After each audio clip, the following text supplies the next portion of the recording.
Trigger here to give you my preview for Arsenal versus Crystal Palace on Sunday. Of course, Crystal Palace were the team who done us last season. Wilfred Zaha, everyone called it the audition to become an Arsenal player. That didn't materialise. Well, he would be out to prove a lot of people wrong at the club for us not going for him. Although saying that, he probably would be an Arsenal player if it wasn't for Crystal Palace asking for so much for him in the first place. The same guy who this season hasn't scored a goal yet, and you know that is going to be written in the stars for him to get his first goal of the season at the Emirates against Arsenal. But we'll wait and see what happens. Another Ivorian seemed to turn up last night, Nicola Pepe. Finally pronounced it right, Nicola Pepe. Coming off the bench to get Unai Emery out of jail last night, just like Aubameyang has been doing all season. Yep, that's the way I'm going with this now. I'm not the type to sway about a manager that this, that and the other, but someone pointed out to me last night especially, we've only really been winning games through individual brilliance from the likes of sometimes Aubameyang and Lacazette. And I've actually done the research. We haven't won a game by more than one goal in the Premier League since the 1st of April, April Fool's Day. And that was only a 2-0 win against Newcastle, where Aaron Ramsey and Alex Lacazette scored, and we played a back three of Monreal, Socrates, and Squadron Mustafi. And half of that team, I should also add, are no longer at the club. So, it's not great. And the less said about Monday, the better. But I do feel like I need to make a couple points to add on what I said for Monday, just quickly before I digest to Sunday, because Sheffield United, we all knew going into that game that was going to be a very difficult game, and even I realised when I predicted us to win 2-1 there. Even I thought after, well, you know what, I can't even see us winning this game. They're a very tough team to break down, and they don't concede many goals, as we saw. They've now conceded the least amount in the Premier League after Man United, of course, got the 1-1 draw against Liverpool, and Sheffield United kept a clean sheet against us on Monday, which meant that they've now conceded the least amount of goals in the Premier League. They're a tough team to break down. Chris Wilder sets them up brilliantly. I do think they'll now stay up this season, despite predicting them to finish bottom at the start of the season. But again, who didn't predict them to finish bottom? This is the beauty of football. It is unpredictable. And Sheffield United, I mean, what a story. But it's not, as much as I'm giving heaps of praise about Sheffield United, it was Arsenal, realistically, who just didn't turn up on the night, and we could have played for another 2 hours on Monday, and we still wouldn't have scored a goal. It was really that bad, and it was absolutely awful. And then Thursday came around, and I was thinking, I'm looking forward to going to the Emirates and enjoying our B team play, because our B team play a hell of a lot better than our A team. And last night, they were flat as well. Okay, yeah, Turney was good. Okay, he didn't do great for the first goal, but I mean, you're gonna make mistakes on the way. He's a new player. I'm not gonna criticise him. Is it just coming back from a hernia as well? Double hernia, I think it was. Of course, Bellerin, he didn't look at his sharpest, but again, recovering from injury. Lacazette didn't look that sharp last night, but again, he's just coming back to match fitness again. But there's just other players in there. One player in particular I want to talk about. And I know there's still time with this guy, but it feels like he's been around for a hell of a lot longer than what he has, and that is Ainsley Maitland-Niles. Oh, he's only 21, 22. You're gonna have bad patches when you're playing the game, and I get that we gave him a chance. We played him in his natural position 2 years ago at Old Trafford, and he got man of the match. Despite no one seems to mention we lost that game, and they gave him man of the match. The only time I've ever seen that happen in football. It's probably happened before, but it's the first time I've personally seen that happen, especially on a Sky broadcast as well. Yeah, they gave Maitland-Niles the man of the match despite us losing at Old Trafford. Mental stuff, that. But yeah, great performance at Old Trafford. But then after that, of course, Bellerin got injured, and then, of course, they started playing him experimenting him in the full-back position. He ended up playing well there, so he kept his place. And hence why he's been our backup right back, realistically, and he was keeping Lichtsteiner out the team last season. because this China was just playing absolutely awful, and we realised that he's just too old. And that is what it is. But Maitland-Niles the last couple of times in the Cup games and Europe games has been given that chance in midfield, and he hasn't taken them. He was a fault for the second goal that Victoria scored last night. And if you're going to hype up about not being a defender, saying that you're a midfielder, you want to get given your chance, that's all fair enough. But if you're not going to take those chances, mate, then you cannot complain for love or money. If you're not going to take that chance to really cement your name in that midfield, which is lacking a lot of creativity, and if you say that you're an attacking-minded midfielder, prove it on the pitch. Don't give away the ball like you did last night and concede and can make us concede, because that's what he did. And again, the guy's only 21, 22. He came from the academy, but this guy feels like he's been around. Well, he has for the last 3 to 4 seasons, on and off anyway. So we gave him. We've been, to be fair, I've slated Emery, but he has given his chance. He has given Maitland-Niles his chance in midfield, and Emery can't force Maitland-Niles to play well in midfield. That's up to Maitland-Niles. I mean, he hasn't been up to it against, let's be honest, a bunch of part-timers, which we made look good last night. Hence why, when we did win, it was more of a sigh of relief rather than a, yes, get in there, even though it was when Pepe scored the free kicks, but it was definitely a sigh of relief because he got us out of jail last night.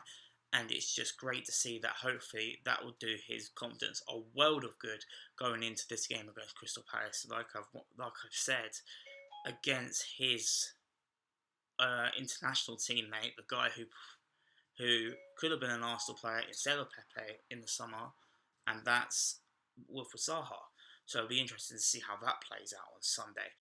The other thing I thought I'd discuss about last night was we actually, if you take Özil out of the equation, I will say my piece on that in a bit. But for now, the midfield three I've wanted us to test in the Premier League has been Torreira, Guendouzi and Ceballos. And fair play to Emery.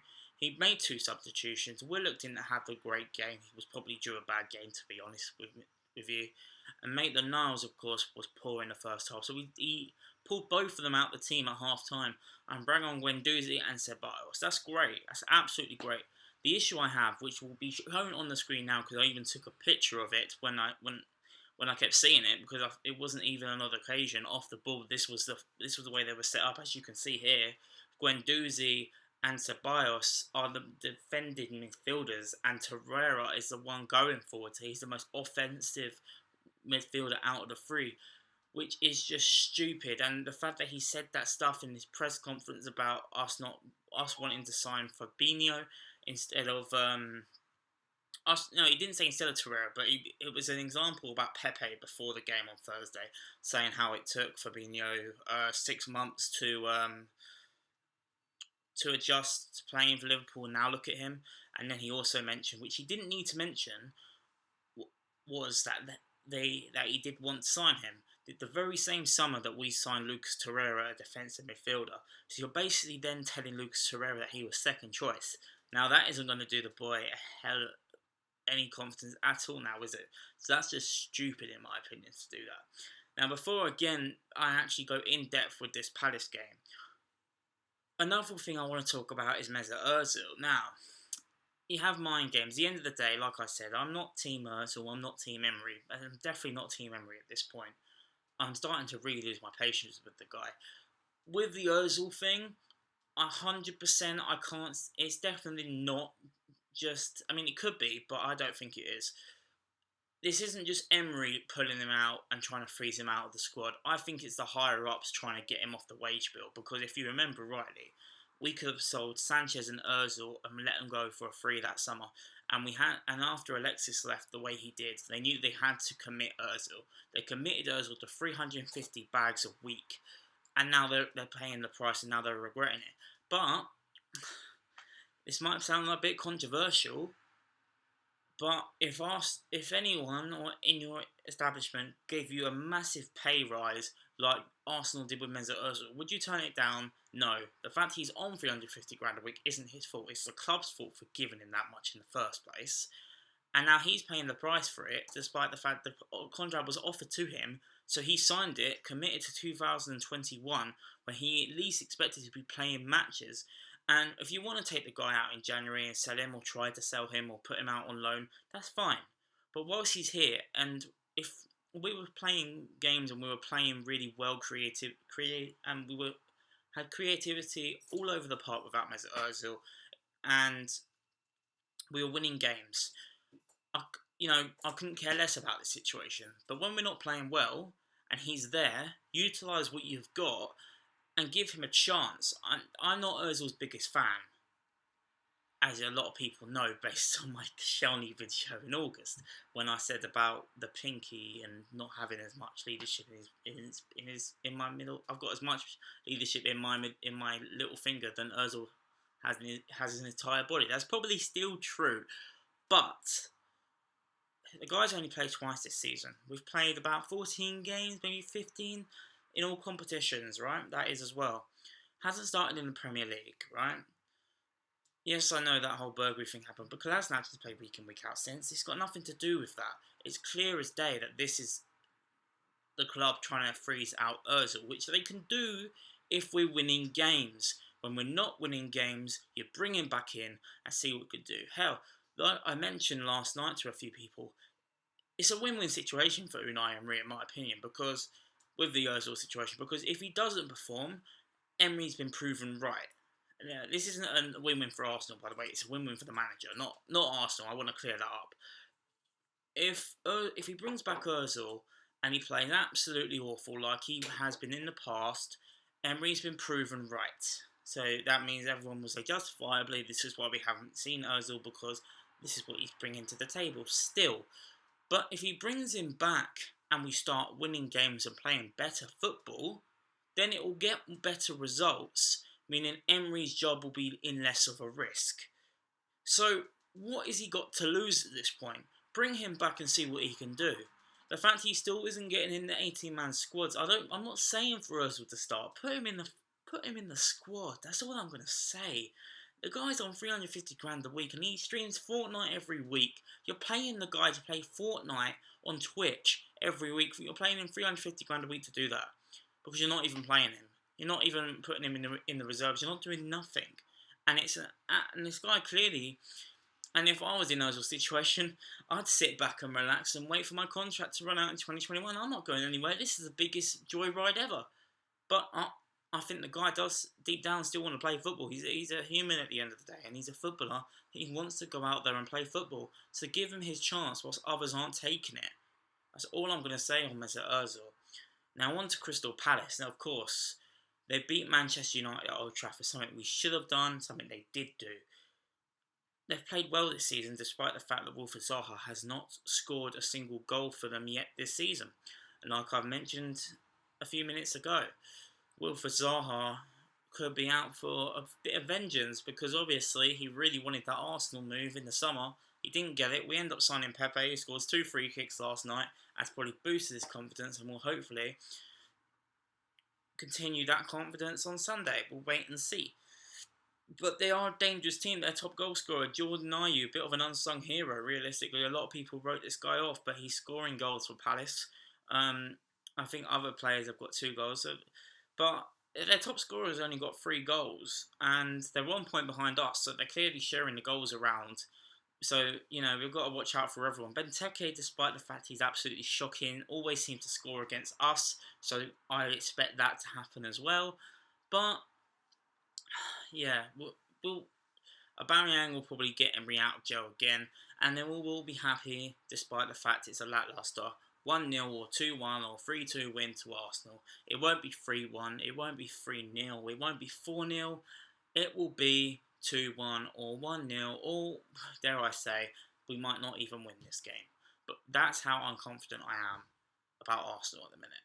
I will take anything and everything because I just cannot see things improve. I want things to improve. I just don't have faith in it happening since what I've seen, like I said, the last 7 days has just been absolutely woeful since we've come back from the international break. We've been massively exposed.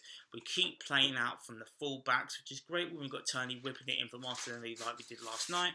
But if you're going to keep doing that, this is where you bring in Özil. It's another creative source in the middle of the park instead of constantly cut back, cut back, cut back, that Emery always says. Teams look at the way we play, see that, they always pass it out to Kolasinac or always pass it out to Bellerin or make the Nile Chambers or whoever's out there. So what we're going to do, we're going to double up on the flanks so we can get rid of that attacking, and it works. It worked with Sheffield United on Monday. And we got massively exposed in defence on Thursday, but like I said, we got out of jail and we got the 3 points. So that was great at the end of the day, but again, massively papering over the cracks. They need to put in a massive performance. And for me, if we don't win this game, hell, if we lose this game, Emery, he's under massive pressure already. But if we lose on Sunday, his job could be seriously at risk. I honestly believe that, because then if we then go to Anfield on next Wednesday and get absolutely pummeled by Liverpool's second team, like I said, he is, and then of course after that we've got Wolves at home, which is never easy. They always seem to do something great against us as well. Week after that we've got Leicester away. These are difficult games, so we need to start. He needs results. So with all of that being said, my 1 to 11 for this game is purely based on who played on Thursday, despite the fact that a lot of the players I'm going to mention probably don't deserve to be in this starting 11 in the league based on the performance on Monday. In goal starts is Bernd Leno. He's probably been our 3rd or 4th best player this season, despite only having, I think, 1 clean sheet. But most of the time it is the defence's fault. Leno still keeps the score down majority of the time and makes some cracking saves. So for me, Leno is in goal. Left back, for me, you've got to bring in Kieran Tierney. I see Kolasinac starting still, but Tierney for me, he's got 90 minutes. He's ready for Sunday. And then rest them all for Wednesday. Don't play him on. For me, you play Tierney, you play Holding. Maybe you don't play Bellerin because he didn't look that great again on Thursday because maybe he isn't fully fit. But you play Tierney, you play Holding Sunday, and you don't play him at Anfield. Because at the end of the day, our priority has never been the League Cup, and it still shouldn't be. We should be focusing on getting top 4 because that's the goal this season. Bin off Anfield. I don't mean bin off Anfield, but they're going to bin off the game, so we might as well. And we put Kolasinac in on Wednesday. But I don't think he'll do that. I think he'll play Tierney on Wednesday. But this is my prediction, so I'm going to go for Tierney at left back, Holding at centre half, and alongside him I'm going to go David Luiz, and at right back I'm going to go Callum Chambers. Chambers probably one of our best centre defenders out of the 4 on Monday. Yes, he did make a few mistakes, but they all did, and I can't take them all out because he won't take them all out. So yeah, Callum Chambers will be my right back. David Luiz and Holding, 2 centre halves. Try to see if that partnership works, and left back will be Kieran Tierney. Now, this midfield 3, like I've previously mentioned, this should have been the 3. Actually, no, you know what? Like I said, this is my prediction. Doesn't mean this is what Emery will go with, because it will almost certainly won't be. But for me, that midfield 3, Lucas Torreira in the defensive midfield role, not playing as number 10. Alongside him in the box-to-box midfield, we've got Matteo Guendouzi. Came on, changed the game, won the free kick, and got Pepe, and which Pepe scored, by the way. He has a mentality of when the game isn't going our way, he just thinks, you know what, I'm going to throw the tactics out the window and absolutely go for it. And he done it again on Thursday, won us the free kick. He's been one of the shining sparks this season alongside Aubameyang. He's been absolutely outstanding. He's only 20 years old as well. Like I keep mentioning, we've got to tie this guy up because he's absolutely insane. He's alongside Torreira for me. And in front of them, this won't happen, but I want it to happen. You put back in Mesut Özil to see what he can do. But if I'm going to be realistic, I don't think that'll be the case. So it'll probably end up being Ceballos. Willock did not have a great game against Victoria. Maybe it was one game too many. So I think maybe he will bring in Ceballos. But Özil, he hasn't played in a while. So I'm hoping the midfield 3 is Torreira, Guendouzi and Özil. That's the most dynamic midfield 3 I think we have. We've got as Torreira as just sitting in front of the defence, the way he should be. and like he was last season, when Doozy going box to box, just doing the running, attacking, defending, and Özil behind feeding the front three of Aubameyang, Lacazette, and Pepe. And that is my 1-11. My score prediction for this game now, like I said, I'm not very confident. I always say I'll back the boys. This will be no different. It will be a tough game. Like I said, Palace, they beat Man United at Old Trafford. Yes, they got pummeled by Spurs 4-0 at their new ground. They also beat West Ham the last time they played in London, even though they're away from home in London, because they are, of course, are a London team. This is a London derby. They beat West Ham 1-0 at the London Stadium, a last-minute controversial VAR decision. But I'm backing the boys to win because Pepe's back in form. Aubameyang's still scoring goals at home, and Lacazette, his return to the Emirates in the league. So I am going to go for a 2-1 win to the Arsenal. Not convincing still, but 3 points as it is. Emery needs it. We need it as a club. Bring back in Mesut Ozil. Let me know what you guys think. Do you agree with my statements? There's a lot of them in this video. It's very jam-packed. There's a lot I wanted to talk about, and I feel like I've gone through it all, which is great. But let me know your opinions in the comments down below. So like this video if you enjoyed. Subscribe if you're new. I'll be back on Sunday for my reaction to the game. Hopefully it'll be more of a positive reaction. And peace.